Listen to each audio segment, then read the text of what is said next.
experiments. And if they see a neon green tag, they must pull the cage from the shelf, place it on one of those sterile, cold steel carts, start rolling it down the silent hallway into a separate room. The death room. I mean, that's not what it's called, but sometimes it feels like the death room. The whole research lab has a certain smell to it the minute that you walk in. But this room specifically, it smells stronger. And maybe the mice can sense it, they can smell it, because once that cage enters that room and you open the door to grab the little mouse, it starts trying to run. It starts trying to hide. You have to grab the long, thin tail, place the mouse into a clear plastic tube, a chamber, and a few buttons. That's it. A few buttons is enough for the chamber to fill up with this anesthetic, and you kill the mice. Some lab techs say the first mouse is the hardest. Then it slowly gets easier, but it's never easy. Like watching the little mouse, the chest go up and down slower and slower until it finally stops and it takes its last breath, like that's never going to be easy. And then the smell. It smells like decomposition, even though the mouse just passed. It's mixed with something sickly, musky. It smells like an anesthetic. It just sticks to you. It's a scent that you're never going to forget. Some lab techs, they say, I absolutely hate it. The minute that I can get a job outside of this research lab, I'm getting a new job. They feel this strong emotional toll of having to say goodbye to so many mice and to see them pass away. Others, they try to reason with themselves. Look, whether you and I agree, they try to reason, at least the mouse helped the research of something. I mean, I've seen some of the patients that have been cured by a lot of the medicine that comes out of these research studies, so the mouse was doing something good. Others, they just try to completely disassociate. They try to see it as just another experiment in a lab that just needs to get done. That's it. It's a research paper, no emotions. At the Yale University Animal Research Center, a lab tech walks in excited for their new experiment. They even brought their own supplies from home. That's how excited they were. Fishing wire, a fishing hook, bubble gum. The lab tech walks past this row of just caged mice and goes straight for this steel door. Unlatches it, opens it up, and the smell of decomposition just hits them. The objective of the experiment is to fish out the green pen at the bottom of the cubby. Their favorite green pen had dropped to the bottom of this makeshift cage. I mean, there's no way that they're just going to stick their arm in there and grab it and feel around for it. So that's why they brought the fishing wire. That's why they brought the bubble gum. They have to get around everything inside of this makeshift cage to get the green pen. They just had to get around the dead Yale student's body first. The brilliant student who had been essayed, murdered inside the research lab, and stuffed into the wall.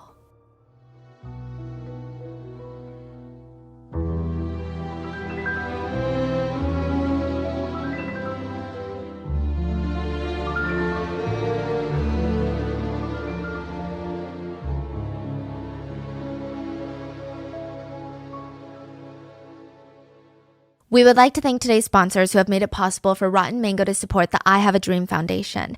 The I Have a Dream Foundation works to empower children from under-resourced communities to succeed in their school, college life, and their careers. They provide academic, social, emotional, as well as fiscal support for students of all ages. This episode's partnerships have also made it possible to support Rotten Mango's growing team of dedicated researchers and translators. We would also like to thank our listeners for your continued support as we work on our mission to be worthy advocates of these causes. As always, full show notes are available at rottenmangopodcast.com. Now, before we get into today's case, a few brief disclaimers. There are brief mentions of SA as well as animal testing and euthanasia. In regards to animal testing, I am doing my best to educate myself on the topic when it relates specifically to the testing on animals for the development of medicine and treating diseases. I do think that it's a very complex discussion that requires a lot of time and nuance to be able to fully grasp. And I think that there's a lot of emotions and testimonies from both opposing sides that make it very difficult to really have a strong stance as of right now. So I think that this is beyond my scope of expertise. I will try my best to remain neutral. I would also like to mention any and all theories in today's video are popular netizen theories. They are not my own. Some statements and quotes have been condensed for time and clarity. And the last disclaimer, perhaps the most important, is we have changed the names or omitted full names of some of the people involved, as they've made it very clear that they do not want to be in the public eye. So with that being said, let's get started. 4,000. That's a lot of mice. If this were any other building, you would call it an infestation. On 10 Amistad Street in Connecticut, this is the norm. 4,000 mice is the norm. Like on a random street in Connecticut, there's this random red brick building. It looks beyond plain. It looks like the world's most boring building. It doesn't even look remotely special. But inside it houses 4,000 mice. It's 5 stories tall above ground and 120,000 square feet, but you would never really know that just by looking at it, walking past it, that there are millions, if not potentially hundreds of millions of dollars of life-changing, world-altering research being funded and carried out inside those walls. Confidential research being done inside for different powerful organizations around the world. That's all done inside that building. It houses 3 department programs: Yale Stem Cell Center, Interdepartmental Program in Vascular Biology and Therapeutics, Human and Translational Immunology Program. A cutting-edge research facility, that's what they call it. And it's so cutting-edge, in fact, that even the scent of the building is going to cut straight into your nostrils. It's going to go straight down into your throat like a burning sensation. When the FBI agents and the lead detectives on this case walk into the Yale Research Center, they're almost taken aback by the smell. It's this overpowering, sterile smell, like a hospital, where you know it's sterile, but you have no doubt that it has to be. Like, it's clean, but that sterile scent is almost masking everything you know that's in there that's not sterile. Feces, vomit, fluids, blood, bodily things. It's nauseating. Virus, disease. Yes. And if you get a whiff for a little bit longer, you get this musky, stinging scent. It's the unmistakable, sour, unpleasant scent of animal urine, that ammonia. That's because the YARC building, Yale Animal Research Center, it houses over 4,000 mice, hamsters, gerbils, cats, dogs, fish, and pigs. In most of the research rooms, there are just rows and rows of steel shelves, all filled with little cages filled with little mice that all have a number attached to them and something crazy going on in their bodies. And the FBI agents, they didn't know it until they walked in. But did you know mice smell like stale crackers? They kind of have a cardboard scent because the nesting material that the mice use, they like to shred soft materials to make cozy little beds. And a lot of times it's made out of old cereal boxes or toilet paper roll tubes. They love it. They love these little cardboard homes. So it kind of smells like all of that: decomposition, sterile ammonia, death, everything, but also old chips. One of the lead detectives said, "When I tell you, I walked in there and I was taken aback because thousands, I mean, it seems like thousands. I couldn't have told you. I didn't count them. The smell of thousands of mice in all these research rooms in the cages, they smell. So much so that when you leave that building, you smell like mice." But the FBI agents, they're not here for the mice. They're here for Annie Lay, second-year grad student at Yale. She's missing. And the last place she was seen? Here. In this lab. She came in September 8th at around 10 a.m. to check up on her mice, and now she's missing. She comes in at 10 a.m., makes her way to the basement, walks into G13, that's her lab room. She put on a yellow coat, took out her brown leather notebook that she never goes anywhere without, and allegedly she starts writing down her observations, taking meticulous notes on her research. Every little micro change about her mice, she's noting it down, almost like she does every single day, except then she just vanishes. She's gone. Literally, just gone. She was reported missing by a roommate who was worried that she didn't come home from the lab. You're like, okay, easy. I mean, the first step to finding her is get everyone out of the building. Put this place on lockdown. Turn the entire place upside down. Search every hole, cavity, orifice, like search everything. Not allowed. There are extremely valuable and important experiments, years and years of work that would be destroyed if researchers aren't allowed in and out every single day, if not every single hour. The experiments are worth hundreds of millions of dollars inside this facility. There's also scientific value that people with medical issues are depending on, trials, research. Like, there are strict guidelines on how they're handled. What do you mean not allowed? Not allowed to search the building? Or? They can search the building, but it needs to remain open. People need to be shuffling in and out nonstop. Oh, they can't control this, No. The access. They can try, they can stand guard, but that's a lot of people. That's a lot of square footage, 120,000 square feet. But even then, I mean, the whole thing just doesn't make any sense. How do you walk into a building as important as a Yale University's research center, and never walk out? There's no apparent signs of struggle, no witnesses seeing anything alarming, no motive for anyone to want to harm Annie Lay, no reason for her to walk out on her own. But the authorities, they still have to go down every possible potential situation. Okay, animal research lab, maybe animal rights activists. There have been incidents of groups breaking into research labs and freeing animals as well as destroying property. Previously, a group of activists broke into the University of Minnesota. They got into the research lab. They freed and took 27 pigeons, 48 mice, 5 salamanders. They also took with them computer files, hard drives, research notebooks. They destroyed a lot of the property. Another lab, Spence Laboratories, masked men broke in, freed 400 mice, dumped chemicals on data, on hard drives, on research. They released addresses to all the researchers' homes, private residences. Whoa. Maybe they would go as far to kidnap a researcher to prove a point.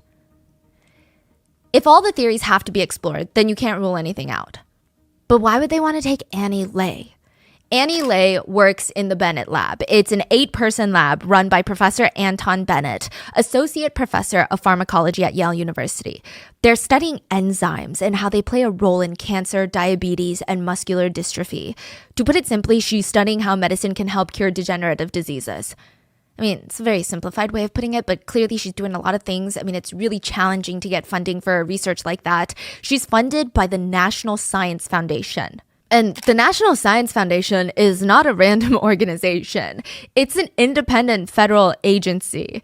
They were basically behind helping fund projects like the internet, literally the internet, Google, nanotechnology, MRI technology, weather radars, DNA analysis. They funded the first photo of a black hole. I mean, it's a pretty big deal. I think they get like 43,000 research proposals coming in from all over the country with the smartest scientists and researchers all wanting to change the world.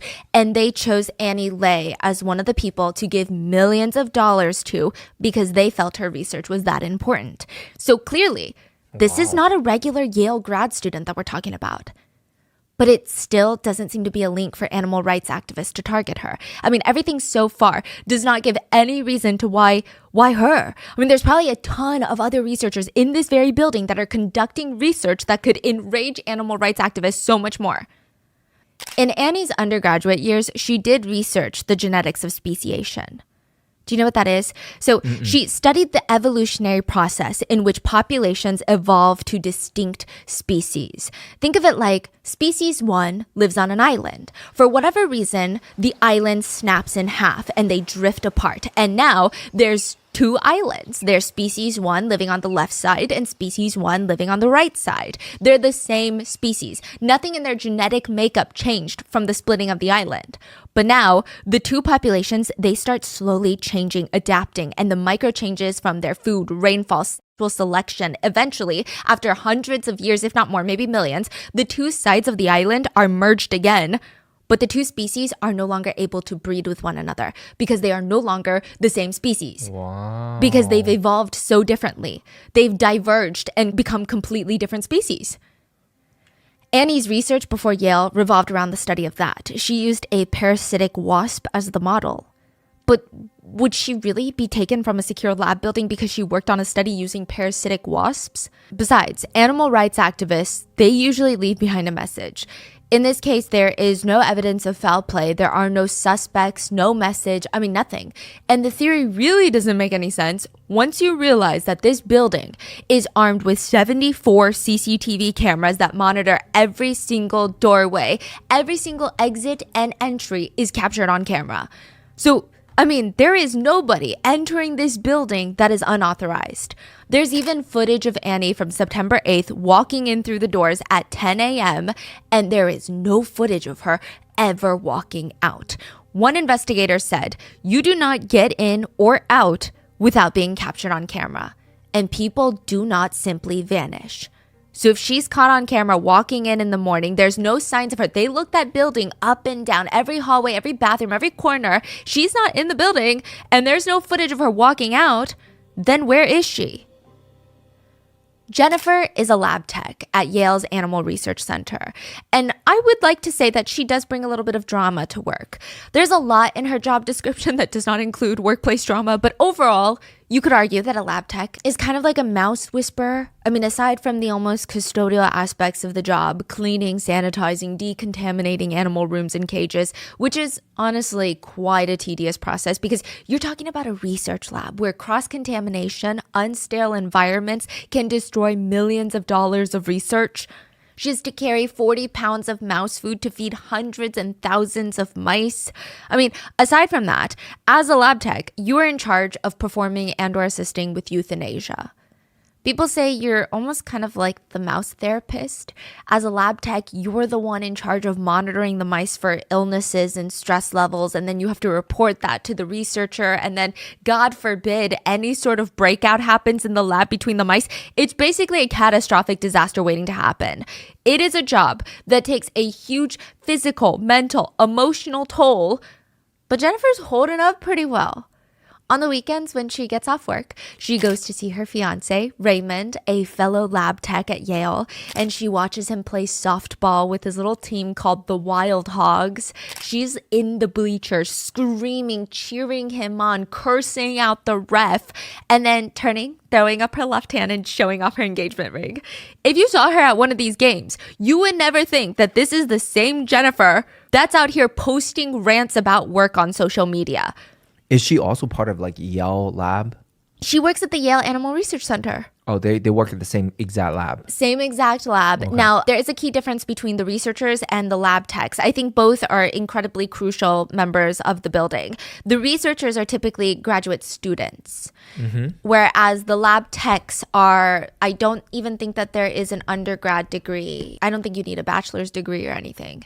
Right. Yeah, that's so their job, yeah. One is you study for Yale. The other is you work for Yale. Right. Now, she would rant about Yale all the time. Spring is in the air, and this time of year, it seems that the rumors are popping up more than the flowers. Or at least that's how it feels at Yale. I've noticed recently that my relationship seems to be the focus of a lot of these rumors. And you know what? I could be a and give it right back, because Lord knows people deserve it. But I choose to ignore the rumors, and I try to keep in mind that the people that are the source of these are a bit jealous. I mean, really, life is too short.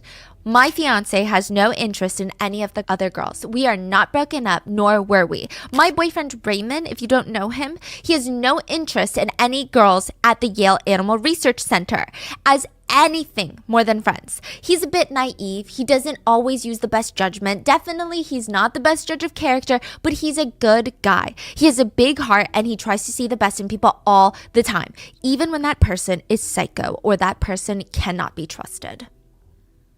Who is she talking to? She's talking on social media and nobody knows who she's talking about. Nobody knows who she's talking to. I don't even think that there's a reason for her to be talking like this, but she is under the firm belief that there are rumors at the Yale Animal Research Center that her fiance, also a fellow lab tech, either is trying to break up with her, like somebody else, is interested in other girls there. While engaged. I mean, honestly, it just seems like a very tumultuous relationship, especially considering the fact that they work together.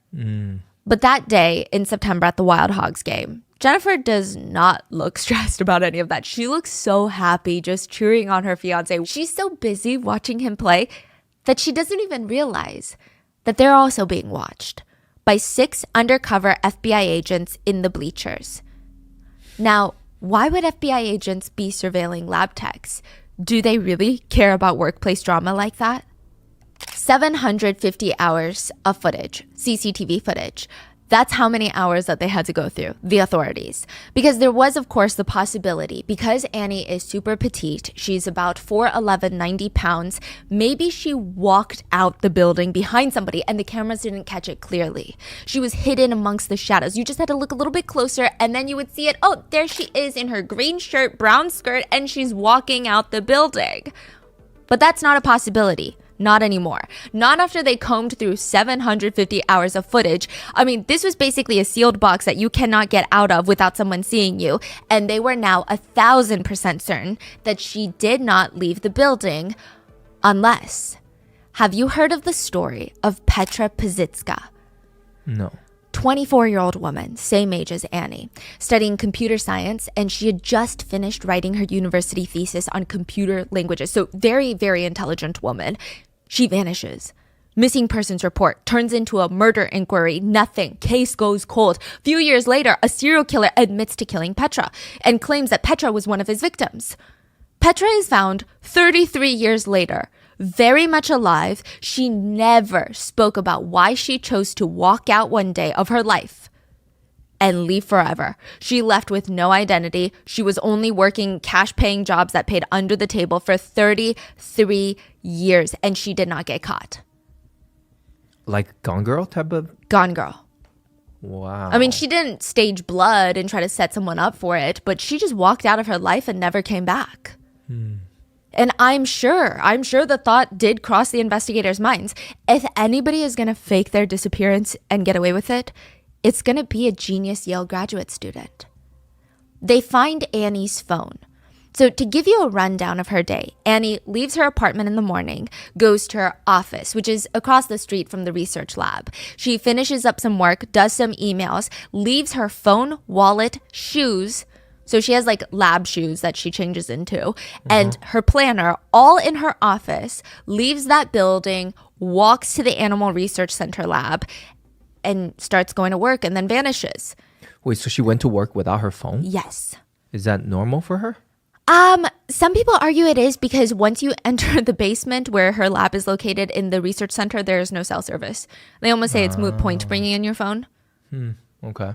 It almost seems so obvious that she had every intention of coming back. There's no forced entry in her office. Nothing points to a struggle. She left her phone and wallet. Some people wonder, are you sure she left her phone because there's no service? You wouldn't want to use it on your 2-minute walk to the lab? If you really look deep into it, you could argue that it was so set up it seemed planted. I mean, if one were to hypothetically run away and fake your own disappearance or really just vanish without a trace because you don't want anyone to know where you are, leaving your phone and leaving your wallet, that's a smart choice. They're basically GPS trackers. Your phone is pinging from every single cell tower that it passes. Your wallet is basically filled with these plastic cards that trace your movements through purchases. There would be no point in bringing them on the run.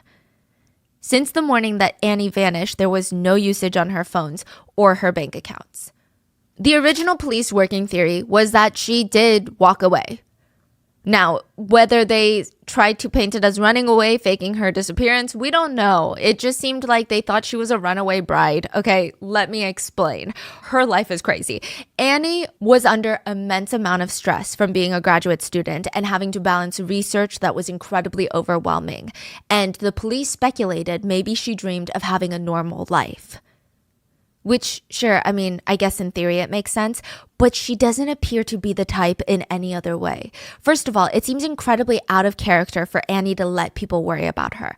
Her friend said, Annie actually had this thing about women and ensuring women's safety across the campus. Yeah, I mean, she even wrote an article for the Yale Medical School's B magazine, which is like a student publication. She wrote about crime and safety in New Haven, Connecticut. She always recommended everybody walk back to their dorms at night with a buddy, and it just, I don't know, it wouldn't make sense. Additionally, she doesn't seem like the type to let the stress of work impact her life. I mean, to the point of running away and doing something that drastic, faking your own disappearance, that's a lot. Now, a slightly more obnoxious element to this theory is that Annie disappeared on Tuesday. Her wedding, she was set to get married to her fiance, was on Sunday. Oh, so this is the week of her wedding? Like 5 days before her wedding. She disappeared. Yes. And now the police are like, okay, she's a runaway bride. That is actually a very strong theory that the police had initially, and the press just ran with it, went on a full marathon with this theory, which I personally find to be a little bit offensive and ridiculous. I mean, some of Annie's friends were getting people showing up at their doors, reporters, and right when they would open their front door, reporters would be bombarding them. Did she run away? Was there trouble in paradise between the two? She didn't want to marry him, did she? Was she getting cold feet? She must have. It's a runaway bride. I wonder, like, how many people actually disappear before their wedding?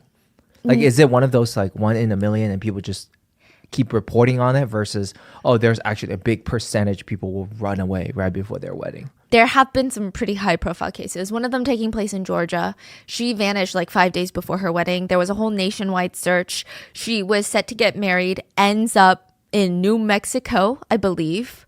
Yes. And it was a runaway bride. Yeah, Jennifer Wilbanks. The case of Jennifer Wilbanks. It was really messy. I mean, everyone went crazy. People were suspecting her fiance. Like, people were pointing their fingers at everyone and anyone. Turns out she said that she was just overwhelmed with the wedding.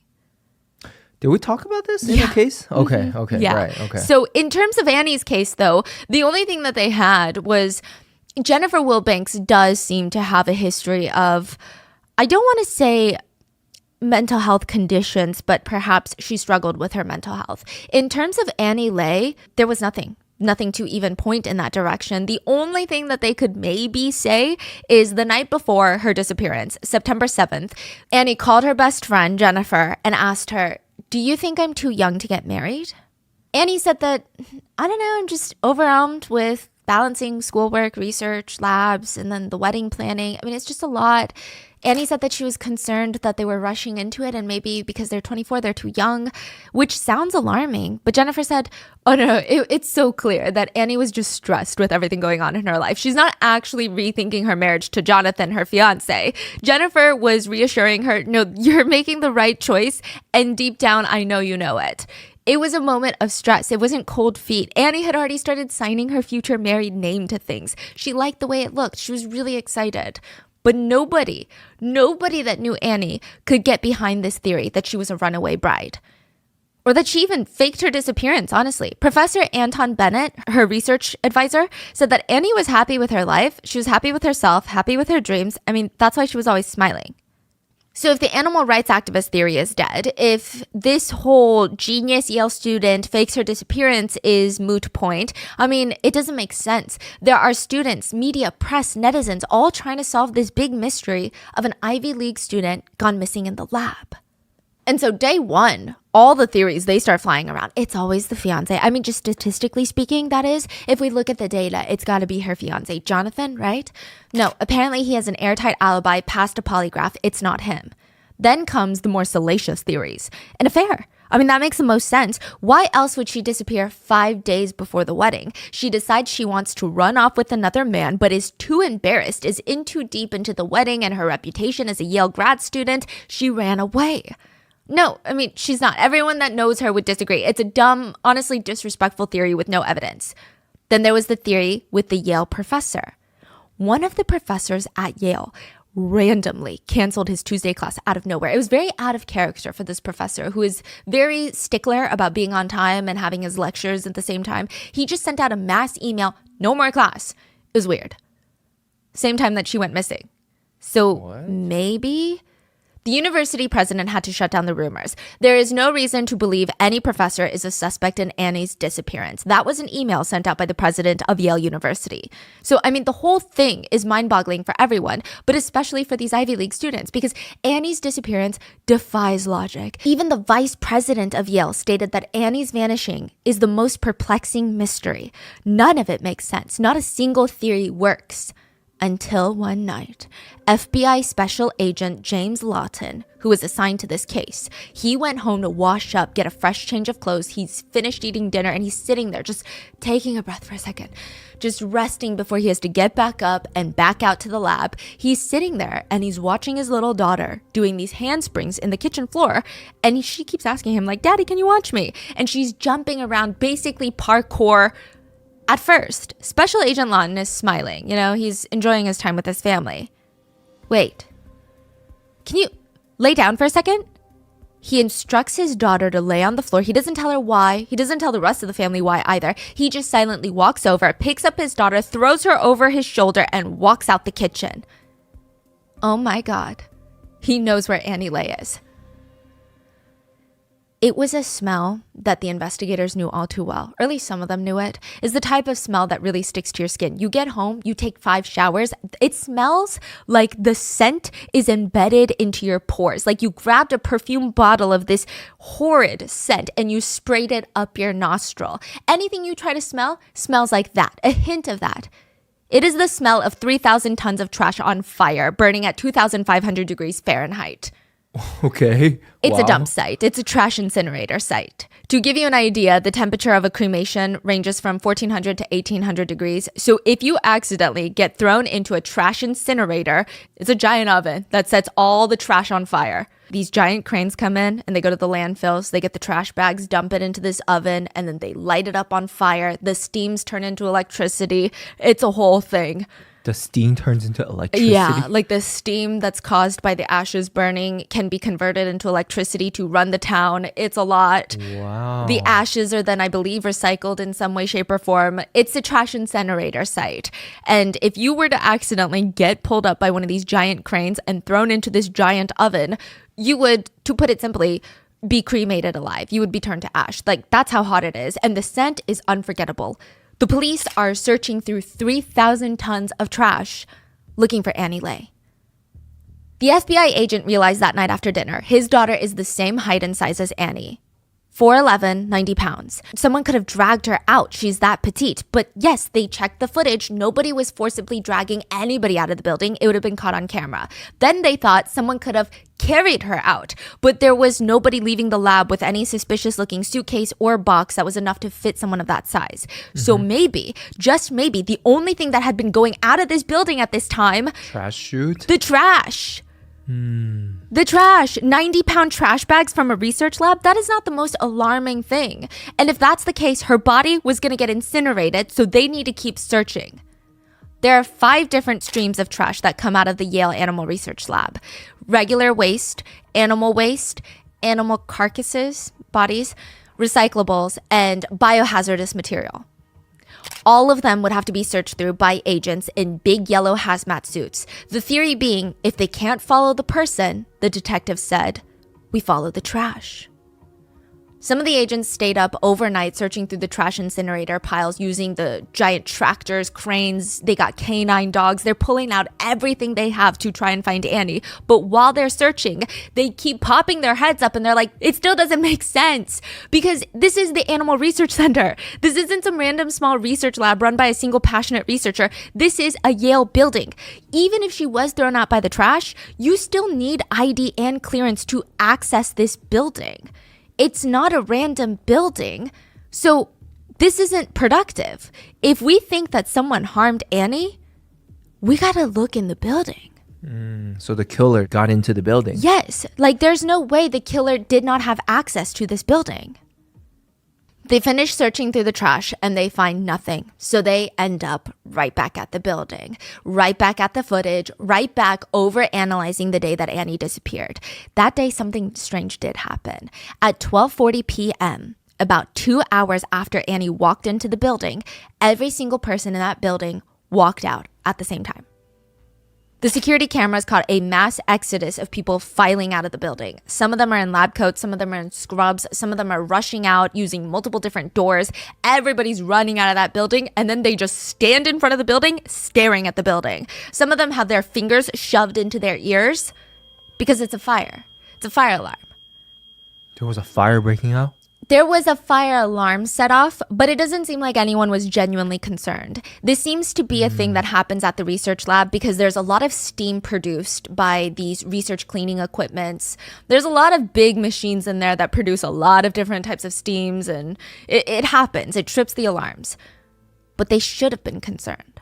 Every single person outside that building waiting to get back in, they should have been alarmed because standing amongst them in a pair of scrubs was a killer, and they had just killed, and their victim was hidden inside the massive 120,000 square foot building that they're all about to walk back into.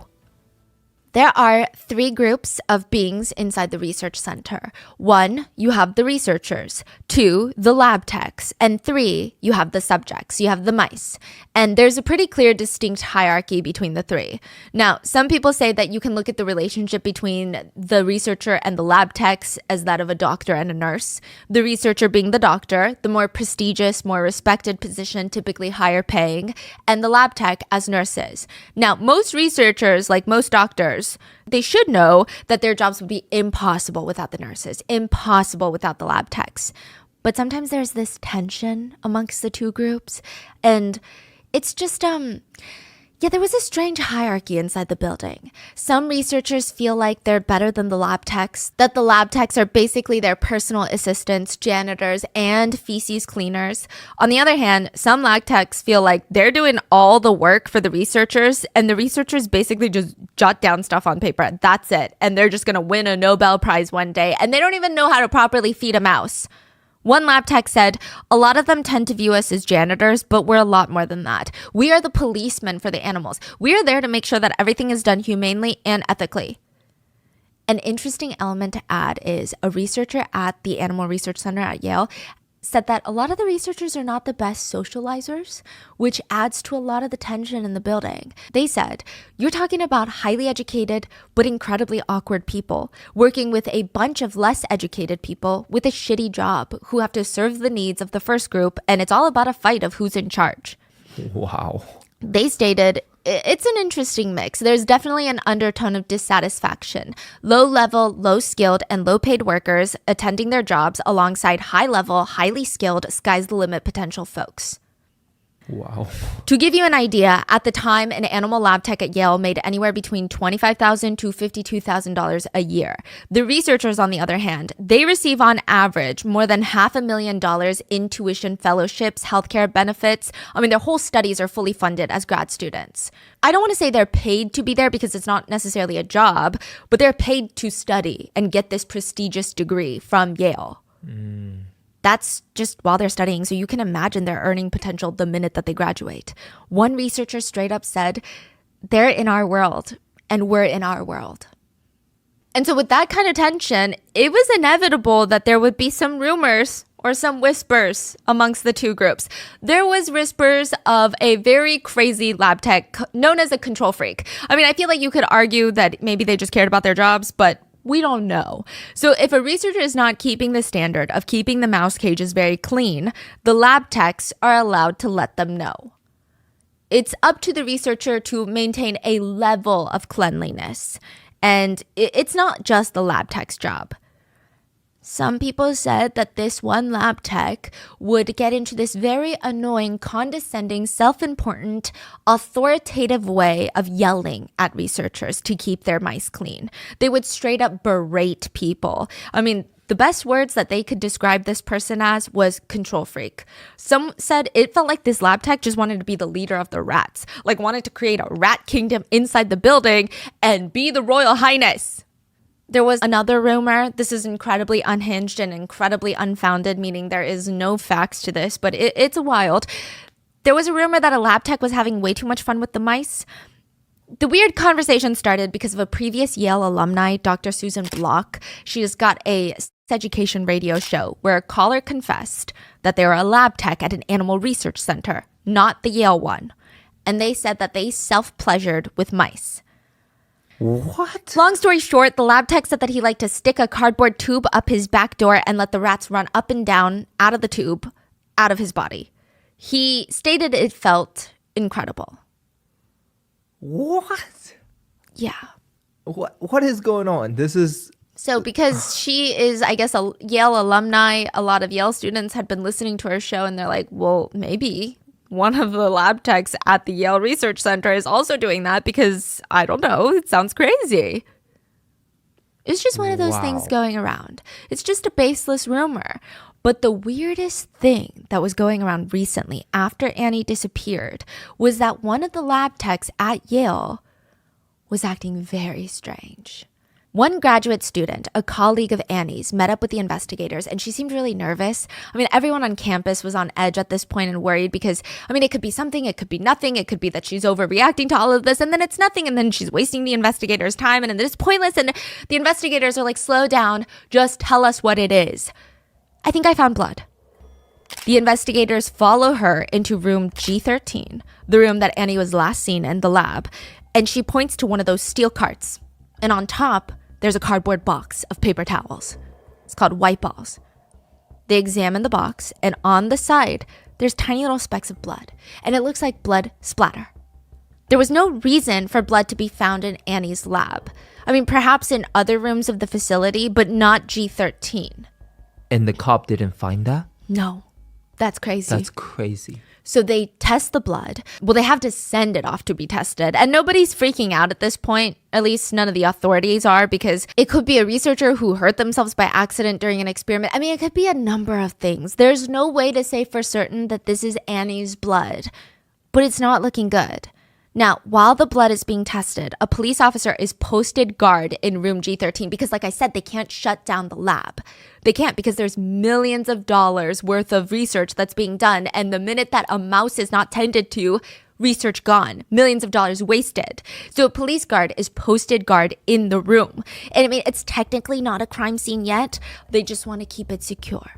So they're standing there. When the door opens, a lab tech walks in, sees the police guard standing near the box of paper towels, walks out. What? Then walks back in. And then walks over to the steel cart and starts making some small talk with the police officer. And this is so bizarre, but they start, while they're talking, nudging the box of paper towels to the side. Talking about nothing in particular with the officer, just nudging the box. The weather's been nice, nudging the box a little more. Did you try that new spot across the street, the taco shop? Nudging the box. What does that mean? Like pushing it away? Yes, like behind To their where? back. To the other side of the cart, where the blood is positioned away from the officer.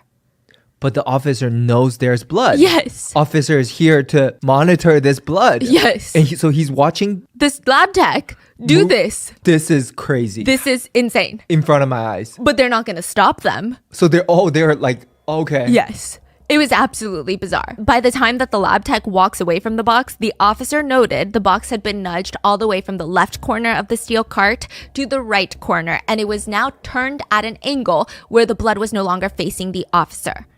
They said, I mean, it was weird. That person was ghost white. Their answers weren't making any sense. They were stuttering, trying to stand in front of the chemistry tray with their arms crossed, trying to hide something clearly. The officer tells the lab tech to leave the room because, what are you doing, right? But the lab tech is like, yeah, I'll be back. Comes back with a bottle of cleaning solution and cleaning pads and starts cleaning the floor drain because all the lab rooms have like floor grates and drains. Cleaning the floor drain in room G13 in front of the police officer.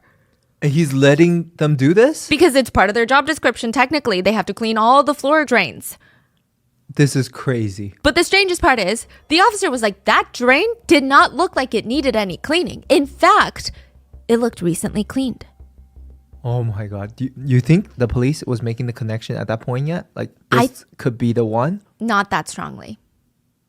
So this is all afterthought? Yes. I think there was a little bit, but I don't think that they were assuming. Yeah, because otherwise he will basically be cleaning what, like blood stains? Yes. Or whatever leftover DNAs? Yeah.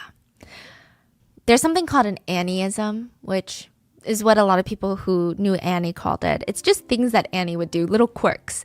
There was an Annieism scheduled for September 13th. Pigs in a blanket. That's what Annie was most excited for in terms of food. She wrote in her blog about her wedding, in terms of consumables, I'm most excited about pigs in a blanket. I love those yummy mini hot dog confections.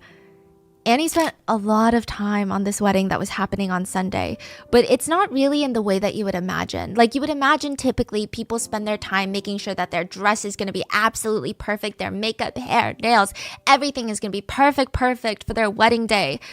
But Annie was actually spending a lot of time for months before this wedding to study Hebrew. Part of the service was going to be in Hebrew, and Annie is Vietnamese American, and her fiance is Jewish, so she wants to learn Hebrew, and she just wanted to do something special, so she started embroidering and hand beading her own veil. She spent a lot of energy crafting the perfect wedding registry. One of the options being, instead of buying us gifts, you could opt to donate to the I Have a Dream charity, a charity that supports low-income students pursuing higher education. Wow. She spent a lot of time thinking about her wedding on Sunday because it was going to be a moment that she would share with Jonathan forever. Annie told her friends during a rehearsal a few months back, "I've never felt this depth of love for anything or anyone before." But now it's September 12th, the day before the wedding, and Annie is still missing. Her fiance, Jonathan, rushes in from New York because that's where he lives. And yeah, he was suspicious initially for the sole reason that he's her fiance. The Connecticut State Police officer said, everyone's a suspect. Loved ones, friends, the last person with them, you got to keep an open mind. The detectives questioned Jonathan. They checked his alibi, his location, administered a polygraph test, and they concluded, quote, there was no reason to believe Jonathan was involved in any way. Even just by looking at Jonathan, they could tell, this is a man who looked like he was on the verge of losing one of the only things in his life that mattered to him. Many investigators describe when loved ones go missing, there's almost a hollow look in people's eyes. They're not really looking at the investigators. They're kind of looking past them, or they're lost in their thoughts. Maybe they're running through all the scenarios or where they could be, or probably running through how they'll never recover if their loved one is not found. Their lips usually have this strange tightness to them.